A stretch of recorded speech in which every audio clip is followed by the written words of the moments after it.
Stop dreaming and start preparing. Hello everyone. എല്ലാവർക്കും ഈ വീഡിയോയിലേക്ക് സ്വാഗതം. എൻ്റെ പേര് അഞ്ജലി.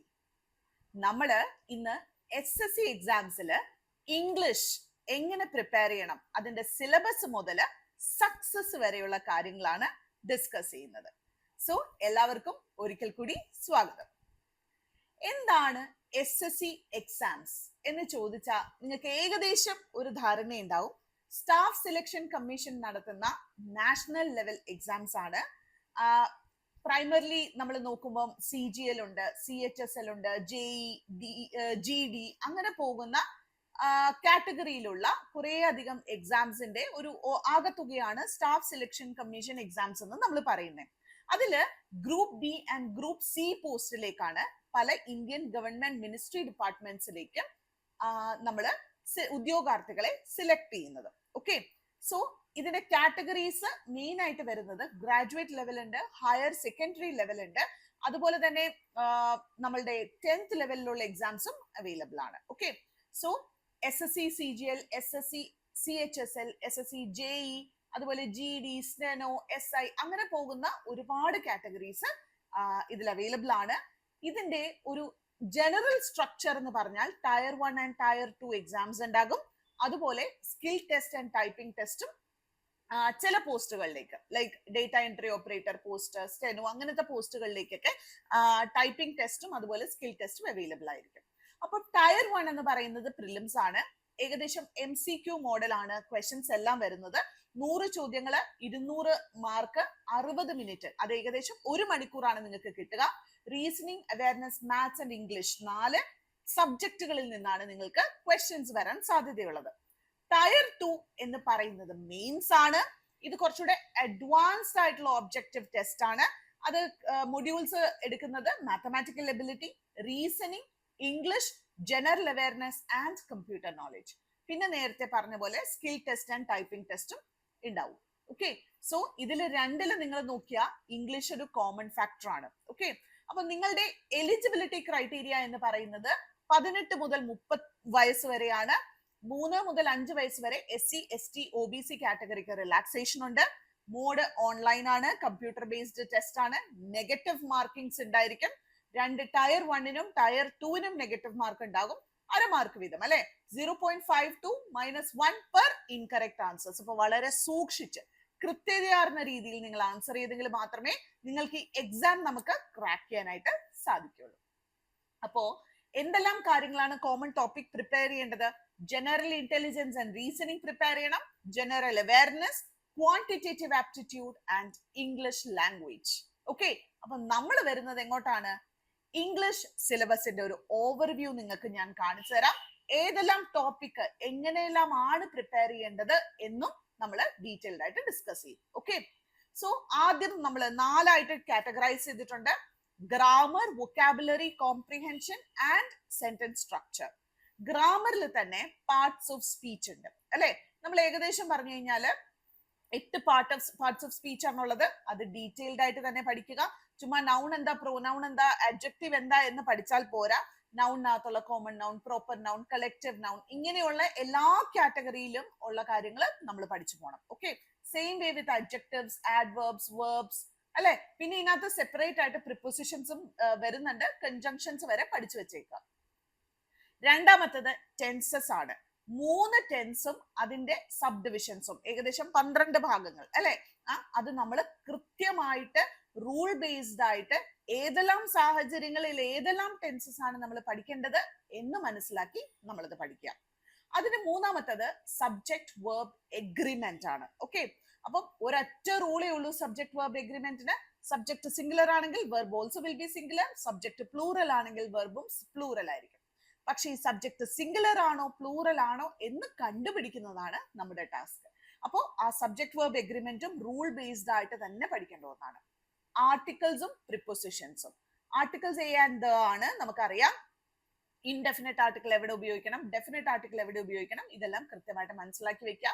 പ്രിപ്പോസിഷൻസ് കാണുമ്പോൾ വളരെ സിമ്പിൾ ആണ്, പക്ഷെ ഭയങ്കര കൺഫ്യൂസിംഗ് ആയിരിക്കും. സോ പ്രിപ്പോസിഷൻസിന് സ്കോർ ചെയ്യണമെങ്കിൽ നിങ്ങൾ എല്ലാ ടൈപ്പ് ഓഫ് പ്രിപ്പോസിഷൻസും കൃത്യമായിട്ട് മനസ്സിലാക്കിയിരിക്കണം.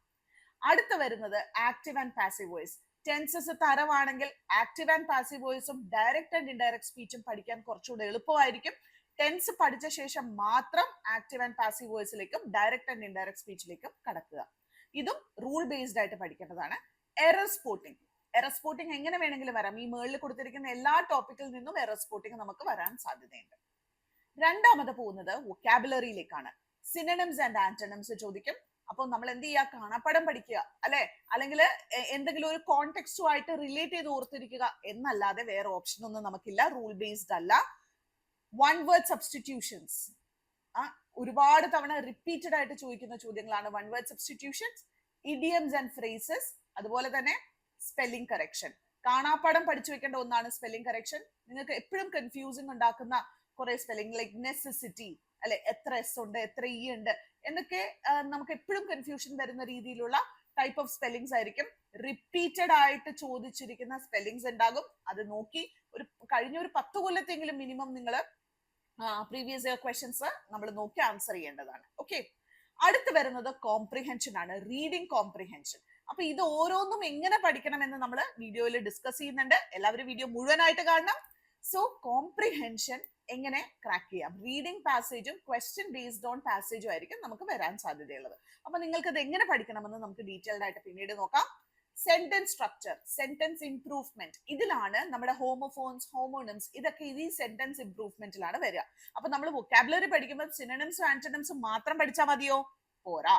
നമ്മൾ ഹോമോഫോൺസ് പഠിക്കണം, ഹോമോനിംസ് പഠിക്കണം, ഹോമോഗ്രാഫ്സ് ഉണ്ട് അത് പഠിക്കണം. അല്ല, എങ്ങനെ പോകുന്ന പല കാറ്റഗറിയിലുള്ള വൊക്കാബുലറി എൻഹാൻസ്മെന്റ് എക്സസൈസസ് എല്ലാം നമ്മൾ ചെയ്തു നോക്കണം. ഇനി പാരാജബിൾസ് ഉണ്ടാവും, അല്ലെ? ഒരു പാരഗ്രാഫ് തന്നിട്ടുണ്ടാവും, ലോജിക്കലി അത് കറക്റ്റ് ആയിട്ടുള്ള ഒരു പാരഗ്രാഫ് ആക്കി, ഒരു സെന്റൻസ് ഫ്രാഗ്മെന്റഡ് ആയിട്ടായിരിക്കും തന്നിരിക്കുന്നത്, അത് കറക്റ്റ് പാരഗ്രാഫ് ആക്കുക. Fill in the blanks and cloze test, അല്ലെ? ഫിൽ ഇൻ ദ ബ്ലാങ്ക്സ് ഉണ്ടാവും, അതുപോലെ ക്ലോസ് ടെസ്റ്റും ഉണ്ടാവും. വൊക്കാബുലറി ബേസ്ഡും ആകാം ക്ലോസ് ടെസ്റ്റ്, അതല്ല ഗ്രാമർ ബേസ്ഡും ആകാം. അപ്പൊ സിലബസിനെ കുറിച്ച് ഏകദേശം നിങ്ങൾക്ക് ഒരു ഓവർവ്യൂ കിട്ടിയിട്ടുണ്ട്. ഇനി ടയർ 1 ഇംഗ്ലീഷ് ക്വസ്റ്റ്യൻസിന്റെ ഡിസ്ട്രിബ്യൂഷൻ 25 ചോദ്യങ്ങളാണ് ഉണ്ടാകുക. റീഡിംഗ് കോംപ്രിഹെൻഷൻ പാർട്ടിൽ നിന്ന് തന്നെ 4-5 ചോദ്യങ്ങൾ നമ്മൾ കാണാറുണ്ട്. ക്ലോസ് ടെസ്റ്റിൽ നിന്ന് 4 to 5, എറർ സ്പോട്ടിംഗ് 2 ചോദ്യങ്ങൾ, ഫിൽ ഇൻ ദ ബ്ലാങ്ക്സും 2, സിനണിംസ് ആൻഡ് ആന്റണിംസും വൺ വേർഡ് സബ്സ്റ്റിറ്റ്യൂഷനും 2 എണ്ണം വീതമാണ് ഉണ്ടാവുക. ഇഡിയംസ് ആൻഡ് ഫ്രേസസ് 1-2 ചോദിക്കാറുണ്ട്. Sentence improvement 2, voice active and passive voice 1, reported speech 1, spellings ചില സമയങ്ങളിൽ 1 എണ്ണമാണ്, ചില സമയങ്ങളിൽ 2 എണ്ണം ഉണ്ടാവാറുണ്ട്. ഇങ്ങനെയാണ് നമ്മളുടെ ഒരു ക്വസ്റ്റ്യൻ ഡിസ്ട്രിബ്യൂഷൻ എന്ന് പറയുന്നത്. ഓക്കെ, ഇത് ടയർ 1 ആണ്. ടയർ 2 പോയാൽ 45 ചോദ്യങ്ങൾ. ഓക്കെ, 45 ക്വസ്റ്റ്യൻസ് ആണ്. റീഡിംഗ് കോംപ്രിഹെൻഷന്റെ എണ്ണം കൂടി 8 to 10 ആയിരിക്കും. ഇത് കുറച്ചുകൂടെ അഡ്വാൻസ് ലെവലിലുള്ള ക്വസ്റ്റ്യൻസ് ആയിരിക്കും നമ്മളിലേക്ക് വരിക. ഓക്കെ, അപ്പൊ റീഡിംഗ് കോംപ്രിഹെൻഷൻ കുറച്ചുകൂടെ ഡിഫിക്കൽട്ടി ലെവൽ കൂടുതലായിരിക്കും വരിക. അതും നമ്മൾ എടുത്തു നോക്കുവാണെങ്കിൽ CGL-ന്റെ അല്ല CHSL-ന്റെ വരിക. അണ്ടർസ്റ്റുഡ്? ഇതിന്റെ 2 എണ്ണത്തിന് ഇപ്പൊ ഡിഗ്രി ബേസ്ഡ് ആണ് എക്സാം എങ്കിൽ കുറച്ചുകൂടെ അഡ്വാൻസ്ഡ് ആയിട്ടുള്ള ഒരു ഓപ്ഷൻ ആയിരിക്കും വരിക. Like for example reading comprehension തരികയാണ്, അതിൽ നമുക്ക് 4 ഓപ്ഷൻസ് ഉണ്ട്. 2 എണ്ണം A and B ഉത്തരമായിട്ട് വരുന്നതോ അല്ലെങ്കിൽ C and D ഉത്തരമായിട്ട് വരുന്നതോ ഒക്കെ ആയിട്ട് നമുക്ക് ചോദിക്കാൻ സാധ്യതയുണ്ട് ഡിഗ്രി ലെവലിൽ. എന്നാൽ നമ്മൾ +2 ലെവൽ 10th ലെവലിലൊക്കെ വരുമ്പോൾ നേരെ ആൻസർ കിട്ടുന്ന ലെവലിലേക്ക് ക്വസ്റ്റ്യൻസ് അതിന്റെ സ്റ്റാൻഡേർഡ് കുറച്ചുകൂടെ കുറയ്ക്കും. ഓക്കെ, ആ റീഡിംഗ് കോംപ്രിഹെൻഷൻ 8 to 10 വരും. ക്ലോസ് ടെസ്റ്റ് 6 മുതൽ 8 വരെ വരാൻ സാധ്യതയുണ്ട്. Error spotting 5 to 6, sentence improvement 4 to 5, fill in the blanks 4 to 5, synonyms 4 to 5, one word substitutions 3 to 4, idioms and phrases 2 to 3, voice and speech 3 to 4. ഇത്രയും കാര്യങ്ങളാണ് tyre 2 ഇംഗ്ലീഷിന് questions വരുന്നത്. Okay, ഇനി എങ്ങനെയാണ് നമ്മുടെ സ്ട്രാറ്റജി? അല്ലെ, ഗ്രാമർ ആണ് എങ്കിൽ എന്ത് ചെയ്യണം? ലേൺ റൂൾസ്, അല്ലെ? ക്വസ്റ്റ്യൻ വൊക്കാബുലറി ആണെങ്കിൽ നമ്മൾ എന്താ ചെയ്യാം? വൊക്കാബുലറി ആണെങ്കിൽ റൂൾസ് ഫോളോ ചെയ്യാൻ പറ്റില്ല നമ്മൾ, പക്ഷെ ഇത് പഠിച്ചിരിക്കുക, ലേൺ ഇറ്റ് ബൈ ഹാർട്ട്, അല്ലെ? Reading comprehension practice makes you perfect, അല്ലെ? അതിനുശേഷം വരുന്ന സെന്റൻസ് കറക്ഷൻ, ക്ലോസ് ടെസ്റ്റും അഗൈൻ നമ്മൾ പ്രാക്ടീസ് ചെയ്തുകൊണ്ടിരിക്കുക. So learn rules, practice PYQs. Obviously ആദ്യം ചെയ്യുമ്പോൾ നമുക്ക് മിസ്റ്റേക്സ് ഉണ്ടാകാം. മിസ്റ്റേക്സ് ചുമ്മാ നോക്കി പോകരുത്. Analyse your mistake, revise it and repeat it. Okay, understand one rule or topic properly. നല്ല വൃത്തിയായിട്ട് പഠിച്ചിരിക്കുക. SSCയുടെ PYQs നിങ്ങൾ പ്രാക്ടീസ് ചെയ്തേ മതിയാവുള്ളൂ. മിസ്റ്റേക്സ് എന്താണെന്ന് കണ്ടെത്തുക, റീവിസിറ്റ് വീക്ക് ഏരിയാസ്. ഏത് ഏരിയാസ് ആണോ നിങ്ങൾക്ക് വീക്ക് ആയിട്ട് തോന്നുന്നത് അത് റീവിസിറ്റ് ചെയ്യുക. And build mastery, that is repeating. Okay, ഇതാണ് നമ്മുടെ സ്ട്രാറ്റജി എന്ന് പറയുന്നത്. ഈ സ്ട്രാറ്റജി ഓർത്തിരിക്കുക. ഇത് മനസ്സിൽ എപ്പോഴും എന്ത് ചെയ്യുക, നിങ്ങളത് keep it in your mind. Grammar strategy first വരികയാണെങ്കിൽ എന്തുകൊണ്ട് ഗ്രാമർ ഇമ്പോർട്ടന്റ് എന്ന് ചോദിച്ചാൽ മൾട്ടിപ്പിൾ ക്വസ്റ്റ്യൻ ടൈപ്സ് വരാറുണ്ട് ഗ്രാമർ, അല്ലെ? ഒരേ റൂള് റിപ്പീറ്റ്. ഫോർ എക്സാമ്പിൾ നമ്മൾ പറഞ്ഞിരുന്നു ഗ്രാമർ എക്സസൈസ് വരെ എഡിറ്റിങ്ങിന് വരാൻ സാധ്യതയുണ്ട്, അതുപോലെ ഫിൽ ദ ബ്ലാങ്ക്സിൽ വരാൻ സാധ്യതയുണ്ട്, ക്ലോസ് ടെസ്റ്റിൽ വരാൻ സാധ്യതയുണ്ട്, സെന്റൻസ് ഇംപ്രൂവ്മെന്റിൽ വരാൻ സാധ്യതയുണ്ട്. അണ്ടർസ്റ്റുഡ്? സോ ഈ ഗ്രാമർ എന്ന് പറയുന്നത് എന്താണ് അവിടെ മോസ്റ്റ് ഇമ്പോർട്ടന്റ് ആകുന്നത് എന്ന് ചോദിച്ചാൽ മൾട്ടിപ്പിൾ ക്വസ്റ്റ്യൻ ടൈപ്പിൽ ഇത് വരാൻ സാധ്യതയുണ്ട്. സെയിം റൂൾ റിപ്പീറ്റഡ് ആകും. അതുപോലെ ഏറ്റവും അധികം നിങ്ങൾക്ക് സ്കോർ ചെയ്യാൻ സാധ്യതയുള്ളതും ഗ്രാമർ തന്നെയാണ്. ഒരു 12 മുതൽ 15 മാർക്ക് നിങ്ങൾക്ക് ഈസിലി സ്കോർ ചെയ്യാൻ പറ്റും 25-ല് സ്ട്രോങ് ആയിട്ടുള്ള ഒരു ഗ്രാമർ നിങ്ങൾക്ക് ഉണ്ടെങ്കിൽ. ഓക്കെ, ഇനി ഗ്രാമർ എങ്ങനെ പഠിക്കണം എന്ന് വെച്ചാൽ ഒരു ടോപ്പിക് ആദ്യം മുതൽ നിങ്ങൾ സ്റ്റാർട്ട് ചെയ്യുക. ബേസിക് ആയിട്ടുള്ളത് മുതൽ സ്റ്റാർട്ട് ചെയ്യുക. പാർട്സ് ഓഫ് സ്പീച്ച് ഇതുവരെ ഒന്നും തുടങ്ങിയിട്ടില്ല എങ്കിൽ പാർട്സ് ഓഫ് സ്പീച്ച് സ്റ്റാർട്ട് ചെയ്യുക. ഇന്ന് ഞാൻ നൗൺ പഠിച്ചു, നാളെ ഞാൻ പ്രൊനൗൺ, അല്ലെ ഒന്നിലധികമോ സബ്ജക്ട് സിമ്പിൾ ആണെങ്കിൽ നിങ്ങൾക്ക് പഠിക്കാൻ സാധിക്കും. Learn rules clearly. റൂളുകൾ ക്ലിയർ ആയിട്ട് നിങ്ങൾ പഠിക്കുക. ഓക്കെ, 20 മുതൽ 30 വരെ പ്രീവിയസ് ഇയർ ക്വസ്റ്റ്യൻസ് നിങ്ങൾ ആ ഒരു ടോപ്പിക്കിനെ ബേസ് ചെയ്ത് ആൻസർ ചെയ്യാനായിട്ട് ശ്രദ്ധിക്കുക. മിസ്റ്റേക്സ് നോട്ട് ചെയ്ത് വെക്കുക. റിപ്പീറ്റഡ് ആയിട്ട് നിങ്ങൾ അനലൈസ് ചെയ്യാണ്, അല്ലെ? ഞാൻ ഇന്ന മിസ്റ്റേക്ക് വരുത്തുന്നുണ്ട് എന്ന് തോന്നുവാണെങ്കിൽ നിങ്ങൾ എന്ത് ചെയ്യുക, അത് നോട്ട് ചെയ്ത് വെക്കുക. പ്രാക്ടീസ് ആണ് തിയറിയെക്കാളും കൂടുതൽ വേണ്ടത്. ഓക്കെ, സോ പ്രാക്ടീസേ നമ്മളെ പെർഫെക്റ്റ് ആക്കുള്ളൂ. ഹൈ പ്രയോറിറ്റി ടോപ്പിക്സ് ഉണ്ട്. Subject verb agreement, tenses, articles, prepositions, error spotting, active and passive voice and reported speech. ഈ ടോപ്പിക്കുകൾ കുറച്ച് കൃത്യമായിട്ടും കാര്യമായിട്ടും മനസ്സിലാക്കി വെച്ച് പഠിക്കേണ്ടതാണ്. ഓക്കെ, ഇനി വൊക്കാബുലറി സ്ട്രാറ്റജി. അപ്പൊ നമ്മൾ ഗ്രാമർ സ്ട്രാറ്റജി കഴിഞ്ഞു. വൊക്കാബുലറി സ്ട്രാറ്റജിയിലേക്ക് പോകുമ്പോൾ നമ്മൾക്ക് ഡയറക്റ്റ് സ്കോറിംഗ് ക്വസ്റ്റ്യൻസ് ആയിരിക്കും, അല്ലെ? ഇന്നതിന്റെ സിനോണിം കണ്ടെത്തുക. ഓക്കെ, ഹാപ്പി എന്നൊരു വേർഡ് തന്നിട്ടുണ്ട്, അതിന്റെ കുറെ സിനോണിംസ് കണ്ടെത്താനായിട്ട്, ഒരു സിനോണിം കണ്ടെത്താൻ അല്ലെ ഒരു ആന്റണിം കണ്ടെത്താനായിട്ടായിരിക്കും ചോദിക്കുക. അപ്പൊ നമ്മൾ എന്ത് ചെയ്യുക, ചില സമയങ്ങളിൽ നിങ്ങൾ ഇപ്പൊ സൂ ലക്കി ആണെങ്കിൽ ചിലപ്പോൾ 3 ഓപ്ഷൻ വരുന്നത് ഇതിന്റെ ആന്റണിം ആയിട്ടായിരിക്കും വരിക. മോസ്റ്റ് ഓഫൺ അങ്ങനെ വരണം എന്ന് നിർബന്ധമൊന്നുമില്ല. അപ്പം ഇലേറ്റഡ് എന്നൊരു വേർഡ് തന്നിട്ടുണ്ടെങ്കിൽ ഓക്കെ, ഹാപ്പി മീൻസ് ഇലേറ്റഡ്, അല്ലെ? ഞാനത് കണ്ടെത്തി. ഓക്കെ, അത് നേരിട്ട് കണ്ടെത്താൻ ശ്രമിക്കുക. ഇല്ലെങ്കിൽ നമ്മൾ എന്ത് ചെയ്യാം, റോങ് ഓപ്ഷൻ ക്യാൻസൽ ചെയ്യുന്ന ഓപ്ഷൻസും നിങ്ങൾക്ക് ചൂസ് ചെയ്യാവുന്നതാണ്. ലോജിക്ക് ഇവിടെ പറ്റില്ല. നമ്മൾ എന്ത് ചെയ്യണം, ഡയറക്റ്റ് ആയിട്ട് പഠിച്ചേ മതിയാവുള്ളൂ. 6 മുതൽ 8 മാർക്ക് വരെ വൊക്കാബുലറിയിൽ നിങ്ങളുടെ ഒരു ഏരിയ സ്ട്രോങ് ആണ് എങ്കിൽ 6 മുതൽ 8 മാർക്ക് വരെ നമുക്ക് സ്കോർ ചെയ്യാവുന്നതാണ്. വൊക്കാബുലറി പഠിക്കേണ്ടത് എങ്ങനെയാ? എല്ലാ ദിവസവും, ഒരു ദിവസവും മുടക്കില്ല, സൺഡേ ഹോളിഡേ അല്ല, 10 വേർഡ്സ് പഠിക്കുക. 3 ദിവസത്തിന് ശേഷം പഠിച്ച 30 വേർഡ്സ് നിങ്ങൾ റിവൈസ് ചെയ്യുക. വീക്ക്ലി റിവിഷൻസും ഉണ്ടാവുക. ഇത് പഠിക്കുമ്പോൾ ഒരു വേർഡിന്റെ സിനോണിമും പഠിക്കുക, ആന്റണിമും പഠിക്കുക. ഓക്കെ, അതുപോലെ കുറച്ച് ഹോമോണിംസും ഹോമോഫോൺസും ഒക്കെ ഒന്ന് മനസ്സിലാക്കി വെക്കുക. ഈ റെപ്പറ്റീഷൻ നിങ്ങൾ കൃത്യമായിട്ട് ചെയ്യുകയാണ് എങ്കിൽ വൊക്കാബുലറി നിങ്ങളുടെ നല്ല എന്താ പറയുക സ്ട്രോങ് ആയിട്ടുള്ള ഒരു വൊക്കാബുലറി ബിൽഡ് ചെയ്യാനായിട്ട് നിങ്ങളെ കൊണ്ട് സാധിക്കും. ഓക്കെ, ഇതിന് മുമ്പ് അപ്പൊ നിങ്ങൾ പ്രിപ്പയർ ചെയ്ത് സ്റ്റാർട്ട് ചെയ്ത് തുടങ്ങി ഇന്ന് മുതൽ സ്റ്റാർട്ട് ചെയ്യുകയാണെങ്കിൽ ഒരു ചെറിയ ഹോംവർക്ക് നടത്തുക. ഒരു പഴയ ക്വസ്റ്റ്യൻ പേപ്പർ ഒക്കെ എടുത്ത് നോക്കിയിട്ട് റിപ്പീറ്റഡ് ആയിട്ട് പല ചോദ്യങ്ങൾ ഏത് ഏരിയാസിൽ ഉള്ള വൊക്കാബുലറി ആണ് കൂടുതൽ വരിക എന്നുള്ളത്, ഏത് ലെവലിലുള്ളതാണ് വരിക എന്നൊക്കെ നിങ്ങളൊന്ന് നോക്കി വെച്ചേക്കുക. ഇനി എന്താണ് ഫോക്കസ് ചെയ്യേണ്ടത്? പ്രീവിയസ് ഇയർ വേർഡ്സ് ഫോക്കസ് ചെയ്യുക. ഫ്രീക്വന്റ്ലി റിപ്പീറ്റഡ് ആയിട്ടുള്ള ഇഡിയംസ്, അതുപോലെ വൺ വേർഡ് സബ്സ്റ്റിറ്റ്യൂഷൻസ്. ഒരുപാട് വൺ വേർഡ് സബ്സ്റ്റിറ്റ്യൂഷൻസും റിപ്പീറ്റഡ് ഇഡിയംസും ഉണ്ടാവാറുണ്ട്. പല തവണയായിട്ട് റിപ്പീറ്റ് ചെയ്ത് ചോദിച്ചേക്കുന്ന ഇഡിയംസും വൺ വേർഡ് സബ്സ്റ്റിറ്റ്യൂഷൻസും നിങ്ങൾ ബൈ ഹാർട്ട് ചെയ്ത് വെക്കുക. ഏതെങ്കിലും ഒരു കോണ്ടെക്സ്റ്റുമായിട്ട് ബന്ധപ്പെടുത്തി അതിനെ പഠിക്കുക. അത് നിങ്ങളുടെ റിയൽ ലൈഫിൽ ഒന്ന് അപ്ലൈ ചെയ്ത് നോക്കുക. അപ്പൊ അത് ഒരിക്കലും മറക്കില്ല നമ്മൾ. ഓക്കെ, ഇനി comprehension strategy for reading comprehension ആണ് പറയുന്നത്.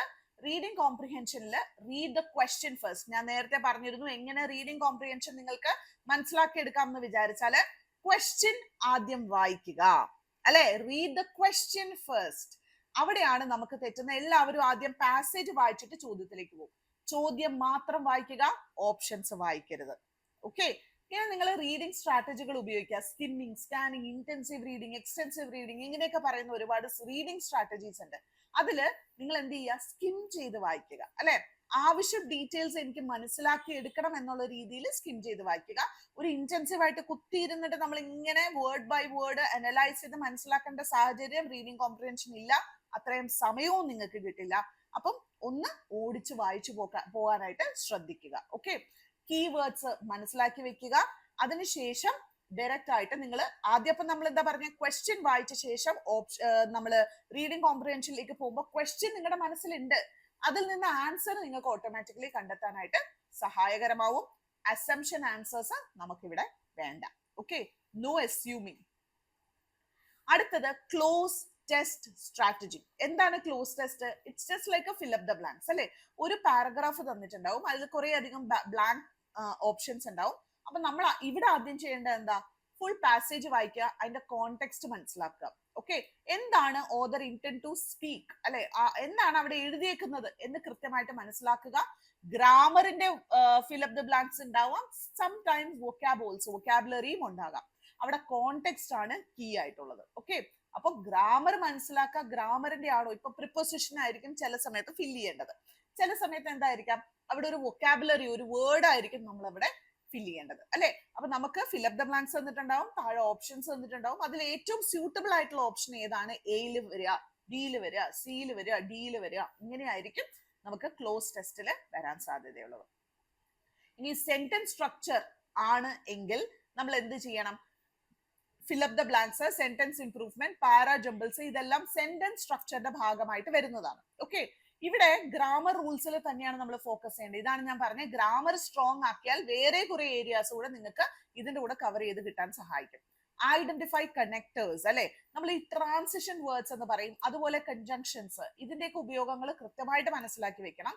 ഇവിടെ എലിമിനേഷൻ വേർഡ്സ് മെത്തേഡ് നിങ്ങൾക്ക് ചൂസ് ചെയ്യാവുന്നതാണ്. ഓക്കെ, അതായത് റോങ് ഓപ്ഷൻ എലിമിനേറ്റ് ചെയ്ത് കളയുന്ന മെത്തേഡ് നമുക്ക് ചൂസ് ചെയ്യാവുന്നതാണ്. ആൻസർ ചെയ്യുമ്പോൾ നിങ്ങൾക്ക് എന്തെങ്കിലും ഒരു ഡിഫിക്കൽട്ടി തോന്നുകയാണ് എങ്കിൽ എലിമിനേഷൻ മെത്തേഡിലൂടെ നമ്മൾക്കിത് കറക്റ്റ് ആൻസറിലേക്ക് എത്തിച്ചേരാൻ സഹായിക്കും. ഓക്കെ, ഫിൽ ഇൻ ദ ബ്ലാങ്ക്സിൽ വേണമെങ്കിൽ വൊക്കാബുലറി ചോദിക്കാം, അല്ല എങ്കിൽ ഏതെങ്കിലും ഒരു എന്താ പറയാ ഗ്രാമർ ടോപ്പിക്കും ചോദിക്കാവുന്നതാണ്. സെന്റൻസ് ഇംപ്രൂവ്മെന്റിൽ ഞാൻ നേരത്തെ പറഞ്ഞു, ഹോമോണിംസ്, ഹോമോഫോൺസ് ഒക്കെ നമുക്ക് സാധ്യതയുള്ളതാണ്. പാരാജംബിൾസ് എങ്ങനെയാണ് വരിക? ഒരു പാരഗ്രാഫിനെ 4 സെന്റൻസ് ഉണ്ടെങ്കിൽ ആ 4 സെന്റൻസ് നമ്മൾ ജംബിൾഡ് ആയിട്ടായിരിക്കും തരുന്നത്, ഓർഡറിലല്ലായിരിക്കും. അപ്പൊ കൃത്യമായിട്ട് ലോജിക്കൽ സീക്വൻസ് ആണ് ഇവിടെ കീപ്പ് ചെയ്ത് പോകേണ്ടത് അല്ലെ. ഈ പാരാജംബിൾസിൽ നമ്മൾ ശ്രദ്ധിക്കേണ്ടത് എന്താണ്? ലോജിക്കൽ ആണോ? എഴുതിയതിന് ശേഷം നമ്മൾ ഓപ്ഷൻ ഇട്ടതിന് ശേഷം you have to read and see whether it is logical അല്ലെ.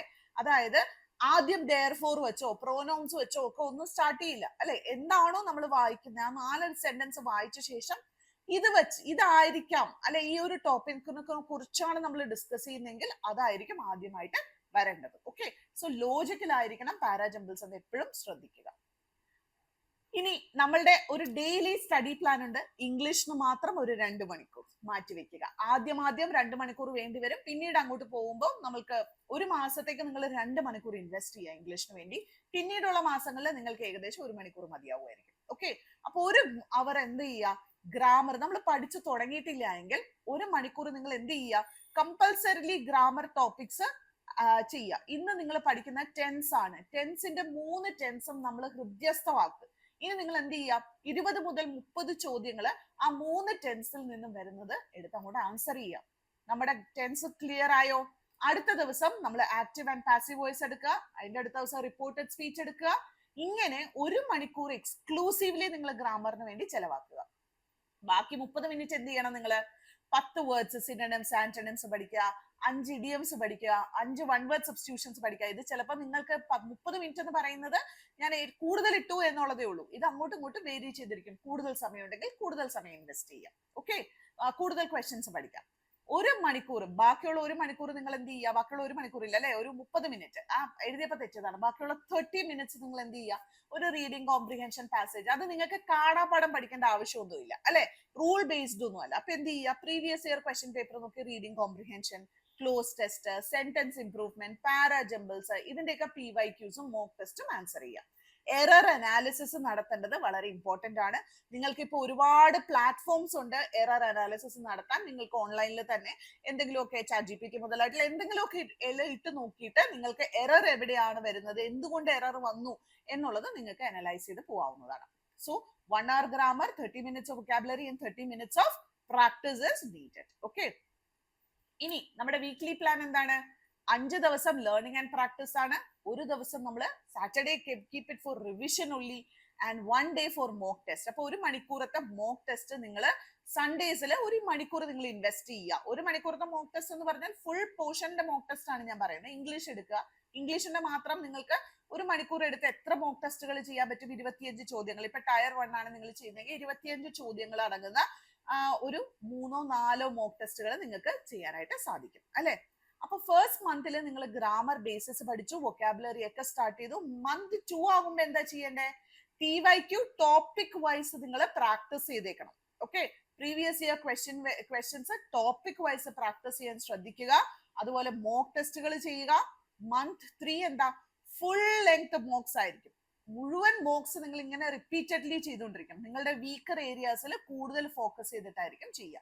അപ്പൊ മന്ത് 1 കൊടുക്കുന്ന ഇൻവെസ്റ്റ്മെന്റ് അത്രയും വേണ്ട 2 അത് ഇത്രയും വേണ്ട 3. ഓക്കെ, അപ്പൊ നിങ്ങൾ കൃത്യമായിട്ട് പ്രിപ്പയർ ചെയ്താൽ ഫസ്റ്റ് മന്തിലൂടെ നിങ്ങൾക്ക് നിങ്ങളുടെ സ്റ്റഡി പ്ലാൻ കംപ്ലീറ്റ് ചെയ്യാനും മന്ത് 2 PYQs കംപ്ലീറ്റ് ചെയ്യാനും മന്ത് 3 ഫുൾ ലെങ്ത് മോക്ക് നിങ്ങൾക്ക് ചെയ്യാനും സാധിക്കും. ഇതാണ് നമ്മളുടെ പ്ലാൻ ഓഫ് ആക്ഷൻ എന്ന് പറയുന്നത്.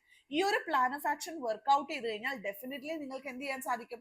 കുറച്ചുകൂടെ നിങ്ങളുടെ ആ ഒരു ലക്ഷ്യത്തിലേക്ക് അടുക്കാനായിട്ട് സാധിക്കും. നമ്മുടെ ലക്ഷ്യം അതാണല്ലോ അല്ലെ. നമ്മൾ ഡ്രീം ചെയ്താൽ മാത്രം പോരാ, നമ്മൾ എന്ത് ചെയ്യണം? പ്രിപ്പയർ ചെയ്യണം. അതിനുവേണ്ടി നമ്മൾ പ്രാക്ടീസ് ചെയ്യണം. നമ്മൾ ഫോക്കസ്ഡ് ആയിരിക്കണം. ഓക്കെ, ഈ വേർഡ്സ് എല്ലാം വളരെ ഇമ്പോർട്ടന്റ് ആണ്. PYQ സ്ട്രാറ്റജി മോർ ഇമ്പോർട്ടന്റ് ആണ് എന്ന് പറയാൻ എന്താണ് കാര്യം? Solve the last 10 year papers, previous year question papers 10 എണ്ണമെങ്കിലും 10 വർഷത്തെങ്കിലും നിങ്ങൾ ആൻസർ ചെയ്യുക. 10 എണ്ണമല്ല, 10 വർഷത്തെ. അപ്പൊ ഒരു വർഷത്തിൽ എന്തോരം എക്സാംസ് നടക്കുന്നുണ്ട്, അതിനൊക്കെ പ്രീവിയസ് ഇയർ ക്വസ്റ്റ്യൻ പേപ്പർ എടുത്ത് ആൻസർ ചെയ്യുക. കാര്യം എന്താണെന്ന് വെച്ചാൽ സെയിം പാറ്റേൺ ആണ് റിപ്പീറ്റ് ചെയ്ത് പോവുക. എക്സാക്ട് ആയിട്ടുള്ള എക്സാം ലെവൽ ടൈം വെച്ചിട്ട് നിങ്ങൾക്ക് ആൻസർ ചെയ്യാനായിട്ട് സാധിക്കും. നിങ്ങളുടെ കോൺഫിഡൻസ് ബിൽഡ് ചെയ്യാൻ സാധിക്കും. PYQs ചെയ്താൽ ഏകദേശം 70% പ്രിപ്പറേഷൻ നിങ്ങൾ കഴിഞ്ഞു എന്ന് തന്നെയാണ്. So previous year question papers നന്നായിട്ട് ചെയ്യാം. ടൈം മാനേജ്മെന്റ് സ്ട്രാറ്റജി ഉണ്ട്. എക്സാം ചെയ്യുമ്പോൾ വൊക്കാബുലറി ആദ്യം ചെയ്യുക. കാരണം ഏറ്റവും എളുപ്പം പെട്ടെന്ന് ചെയ്യാൻ പറ്റുന്നത് വൊക്കാബുലറി ആണ്. ഈസിലി മാർക്ക് സ്കോർ ചെയ്യാൻ പറ്റും. പിന്നീട് ഗ്രാമർ ചെയ്യാം. ലാസ്റ്റ് മാത്രം കോംപ്രിഹെൻഷൻ ചെയ്യാം. കാര്യം എന്താ വെച്ചാൽ it saves the time and boost your confidence. Okay, ഇത് വളരെ ശ്രദ്ധിച്ച് ചെയ്യേണ്ട കാര്യമാണ്. First vocabulary, then grammar and last comprehension. Okay, accuracy strategy very important ആണ്. എല്ലാം കൃത്യമായിട്ട് എനിക്ക് അറിയാമെന്ന് ഉറപ്പുള്ളത് മാത്രം ആൻസർ ചെയ്യുക. ഓവർ അറ്റംപ്റ്റ് ചെയ്യരുത്. നിങ്ങൾക്കറിയാം നമ്മൾക്ക് 1 മാർക്ക് വരെ പോവാൻ സാധ്യതയുണ്ട്. സോ 90% ആക്യുറസി കൃത്യമായി കിട്ടുന്ന ആൻസേഴ്സ് മാത്രം, അത് ഉറപ്പാണ് എന്ന് ഉറപ്പുള്ള ആൻസേഴ്സ് മാത്രം നിങ്ങൾ ചെയ്യുക. പണ്ടൊക്കെ ഞാനൊക്കെ വളരെ യങ് ആയിരുന്ന സമയത്ത് പ്രിപ്പറേഷൻ ഒന്നും അറിയില്ല നമുക്ക്. നമ്മള് ഡിഗ്രി പഠിച്ചുകൊണ്ടിരിക്കുന്ന സമയം അല്ലെ ജസ്റ്റ് കഴിഞ്ഞ സമയത്തൊക്കെ ആൻസർ ചെയ്യുമ്പോൾ പോയി അങ്ങോട്ട് എല്ലാം ആൻസർ ചെയ്യും അല്ലെ. അത് കഴിയുമ്പോൾ എന്താ, നമ്മുടെ സ്കോറിനെക്കാളും കൂടുതലായിരിക്കും നമ്മുടെ നെഗറ്റീവ് മാർക്സ് വരിക അല്ലെ. അപ്പൊ ആ ഒരു മണ്ടത്തരത്തിലേക്കൊക്കെ ഇപ്പൊ നമുക്കറിയാം എങ്ങനെയാണ് എക്സാമിന് ആൻസർ ചെയ്യേണ്ടത് അല്ലെ. നമ്മുടെ അന്ന് സ്ട്രാറ്റജി ഉണ്ടായിരുന്നില്ല. അതുകൊണ്ടാണ് നിങ്ങളിലേക്ക് പറഞ്ഞു തരുന്നത്. സ്ട്രാറ്റജി കൃത്യമായിട്ട് ഉപയോഗിക്കുക. കൃത്യമായിട്ടാണ് ആൻസർ ചെയ്ത് എനിക്ക് ഉറപ്പുണ്ട് എങ്കിൽ മാത്രം ആൻസർ ചെയ്യാം. ടയർ 1 ഗ്രാമർ 12 മുതൽ 15 മാർക്ക് സ്കോർ ചെയ്യാം. Vocabulary 6 to 8 and comprehension 5 to 7. അപ്പൊ നിങ്ങൾക്ക് ഏകദേശം നല്ല രീതിയിൽ പ്രിപ്പയർ ചെയ്താൽ 22 മുതൽ 25 കറക്റ്റ് പോസിബിൾ ആൻസേഴ്സിലേക്ക് എത്തിച്ചേരാൻ സാധിക്കും. ടയർ 2 ആണെങ്കിൽ 15 to 18, വൊക്കാബുലറി വരുന്നത് 10 to 12 ആണ്. കോംപ്രിഹെൻഷൻ റീഡിംഗ് പാസേജും ക്ലോസ് ടെസ്റ്റും എല്ലാം കൂടെ വെച്ച് 12 മുതൽ 15 മാർക്ക് വരെ. അപ്പൊ നിങ്ങൾക്ക് ടോട്ടൽ വരേണ്ടത് എത്രയാണ്? 35 to 40 കറക്റ്റ് പോസിബിൾ ഓപ്ഷൻസ് വരാനായിട്ടുള്ള സാധ്യതയുണ്ട്. നിങ്ങൾ സ്മാർട്ട് ആയിട്ട് പ്രിപ്പയർ ചെയ്യുകയാണെങ്കിൽ, ഫോക്കസ്ഡ് ആണെങ്കിൽ. അപ്പൊ നമ്മുടെ സക്സസ് മന്ത്രം എന്താണ്? കൺസിസ്റ്റൻസി ആൻഡ് സ്മാർട്ട് വർക്ക് സെലക്ഷനിലേക്ക് എത്തിച്ചേരും. ഈ ഒരു വേർഡ് ആണ് നമ്മുടെ മുമ്പിൽ ഉണ്ടാവേണ്ടത് അല്ലെ. I need selection, isn't it? അപ്പൊ കൺസിസ്റ്റന്റ് ആയിരിക്കുക. നിങ്ങളുടെ സ്മാർട്ട് വർക്ക്, ഹാർഡ് വർക്ക് മാത്രമല്ല, ഇന്നത്തെ കാലത്ത് ഹാർഡ് വർക്കിനെക്കാളും കൂടുതൽ സ്മാർട്ട് വർക്ക് ഇസ് ഇമ്പോർട്ടന്റ്. അപ്പൊ 20 grammar question, 10 vocabs, 1 reading comprehension and close test and 1 complete test. മറക്കണ്ട, ഇതാണ് നിങ്ങൾക്കുള്ള ഡെയിലി സ്കെഡ്യൂൾ എന്ന് പറയുന്നത്. So to conclude, don't study everything, study what SSC asks again and again. അപ്പൊ നിങ്ങൾ ഇത് എങ്ങനെ അറിയും? പ്രീവിയസ് ഇയർ ക്വസ്റ്റ്യൻ പേപ്പറിൽ ഡീപ് ഡൈവ് ചെയ്യുക. ഓക്കെ, അപ്പൊ എല്ലാം പഠിക്കണ്ട. SSCക്കാണോ നിങ്ങൾ പ്രിപ്പയർ ചെയ്യുന്നത്? SSA റിപ്പീറ്റഡ് ആയിട്ട് എന്തെല്ലാം ചോദ്യങ്ങൾ ചോദിച്ചു എന്ന് പ്രീവിയസ് ഇയർ ക്വസ്റ്റ്യൻ പേപ്പർ നോക്കി മനസ്സിലാക്കുക. അതിനുശേഷം ആ ക്വസ്റ്റ്യൻസ് അതേ പാറ്റേണിൽ ആൻസർ ചെയ്ത് നോക്കുക. So definitely success will follow you. അപ്പൊ നമ്മൾ ഇന്ന് ഡിസ്കസ് ചെയ്ത എല്ലാ കാര്യങ്ങളും മനസ്സിലാക്കി വെക്കുക. അതിനനുസരിച്ച് നിങ്ങളുടെ പ്രിപ്പറേഷൻ ഇന്ന് തന്നെ ആരംഭിക്കട്ടെ. No tomorrow. Procrastination is the thief of time. Okay guys, thank you so much. All the very best.